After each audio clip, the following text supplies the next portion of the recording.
이번 시간에는 수학 역량 플러스에서 이 땅 따먹기 놀이에 대한 설명을 한번 해보도록 할게요. 아주 오래전에 한 3, 40년 전에 아이들이 운동장에서 했던 놀이예요. 자, 설명을 보면 땅 따먹기 놀이에 대한 규칙이 있습니다. 1번, 2번, 3번인데요. 각자 한 변의 길이가 10cm인 정사각형을 먼저 그립니다.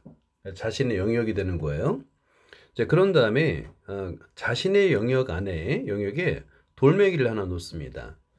그래서 손가락으로 튕기면 멀리 나가겠죠. 이때 3번 만에 자기 자신의 영역에 다시 들어오는 거예요.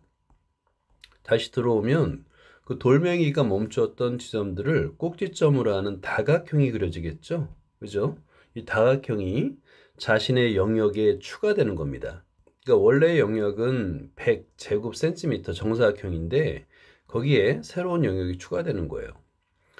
영역은 경계선을 포함한다고 하고요. 이걸 반복하여 더 많은 영역을 확보하는 사람이 이기게 됩니다.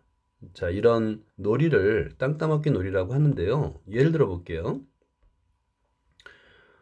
저기 지하가 처음 영역인 정사각형의 한 변 위에 돌멩이를 놓고 손가락으로 튕겨서 3번 만에 만든 다각형이 오른쪽 그린 것 같아요. 마침 3번 만에 들어온 자신의 영역으로 들어왔는데 마침 처음 출발했던 점으로 들어오게 되면 이런 삼각형이 만들어지겠죠.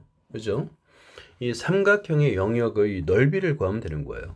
그럼 우리가 알고 있는 두 변의 길이와 그 끼인각의 크기를 알 때 넓이 구하는 공식에 대입해서 넓이를 구하니까 80 루트 3 단위를 생략할게요. 자, 그러면 원래의 넓이가 처음 영역의 넓이가 100이었습니다. 거기다가 80 루트 3을 더하게 되면 지하 영역의 넓이가 되는 거예요.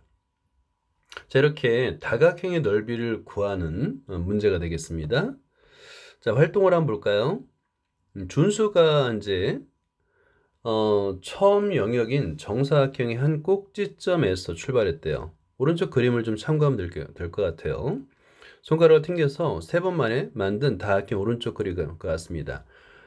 정말 운이 좋게도 한 꼭지점에서 출발해서 다른 꼭지점으로 들어왔다는 얘기가 되겠죠. 그럼 이런 사각형이 만들어지게 되는데 코사인 법칙을 이용해서 선분 AC의 길이를 구하래요. AC를 이렇게 대각선을 그으면 됩니다.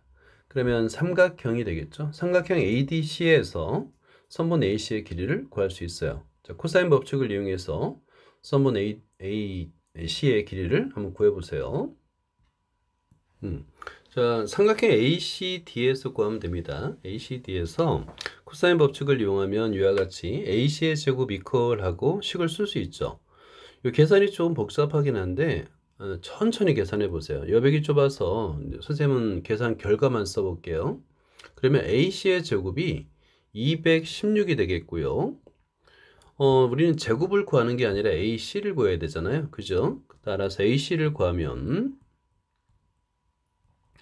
양의 제곱은 루트 216이 되겠고 여기서 6 루트 6이 됩니다. 단위를 생략할게요. 자, 이게 이제 1번이고 두 번째 2번을 보면 사인 법칙을 이용해서 한번 밑줄 읽어볼까요? 자, 2번 사인 법칙을 이용해서 각 CAD의 크기를 구하래요. CAD의 크기를 한번 구해보도록 하죠. 자, 여기서 CAD를 세타를 한번 해볼까요? 요 각을 세타를 한번 합니다. 그러면 우리가 이제 사인 법칙을 이용해서 이런 식을 쓸 수 있어요. 자, 먼저 사인 세타분의 대각 대변의 길이 12가 되겠죠? 이퀄 그 다음에 60도가 주어졌으니까 사인 60도 하고요. 그 다음에 AC의 길이를 구했죠. AC의 길이가 6 루트 6이에요. 이걸 대입해서 계산하면 사인 세타의 값을 구할 수 있습니다. 마찬가지로 계산은 천천히 한번 해보도록 하세요. 자, 식을 변형해서 사인 세타는 꼴로 바꿀 수 있고 6 루트 6분의 12 곱하기 사인 60도가 되고요. 사인 60도는 2분의 루트 3이 됩니다. 자, 2분의 루트 3으로 대입해서 계산하게 되면 2분의 루트 2가 돼요. 사인 세타가 2분의 루트 2가 되는데 2분의 루트 2는 사인 값에서 특수각이죠. 45도 또는 135도가 되는데요. 지금 135도는 될 수 없어요. 왜냐하면 전체 각의 크기가 각 DAB가 105도였잖아요. 그죠? 그러니까 세타는 105도보다 작은 거예요. 그래서 여기서 따라서 세타는 45도예요 라고 말할 수 있겠죠. 다음으로 3번을 볼게요. 준수 영역의 넓이인데요. 준수 영역의 넓이를 이제 대문자 S라고 한다면 얘는 처음 영역이 100이에요. 100. 단위를 생략할게요. 두 번째 영역은 삼각형, 이제 사각형 ABCD인데 그걸 두 개의 삼각형으로 나누면 삼각형 ABC와 더하기 삼각형 ACD가 됩니다. 그래서 이 두 개의 삼각형의 넓이를 구해서 대입하면 되는 거예요. 자, 한번 먼저 삼각형 ABC부터 구해볼까요? 자, 구해보세요. 삼각형 ACD는 두 변의 길이와 그 게임가의 크기를 아니까 바로 쓸 수 있죠. 그럼 써보세요.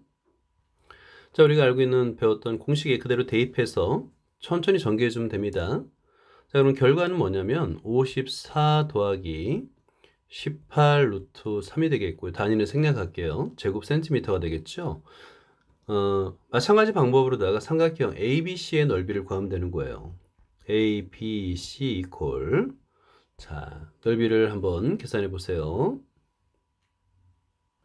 자, 그림에서 삼각형 ABC를 한번 찾아보면요. 이렇게 파란색으로 한번 표현해 볼게요. 그러면 각 BAC가 60도가 되죠. 105도에서 45도를 빼면 되니까. 그리고 두 변의 길이 AB는 100, AC는 아까 계산해서 6루트 6이 되는 거예요. 그러면 두 변의 길이와 그 끼인 각의 크기를 아니까 삼각형의 넓이를 구할 수 있겠죠. 한번 식을 써보세요. 자, 이렇게 식을 쓰고 그대로 대입을 하게 되면 대입을 한 다음에 계산은 천천히 하면 됩니다. 그럼 결과는 45 루트 2가 돼요. 마찬가지로 단위를 생략하고요. 자, 그러면 이 결과를 위의 식에 그대로 대입하면 됩니다. 자, 100 더하기 54 더하기 18 루트 3 더하기 45 루트 2 이런 식으로 쓰면 되는 거예요. 자, 간단하게 나타내진 않죠. 자연수만 더하면 될 것 같아요. 그리고 최종적으로 154 더하기 18 루트 3 더하기 45 루트 2 단위는 제곱 센티미터라고 쓰면 됩니다.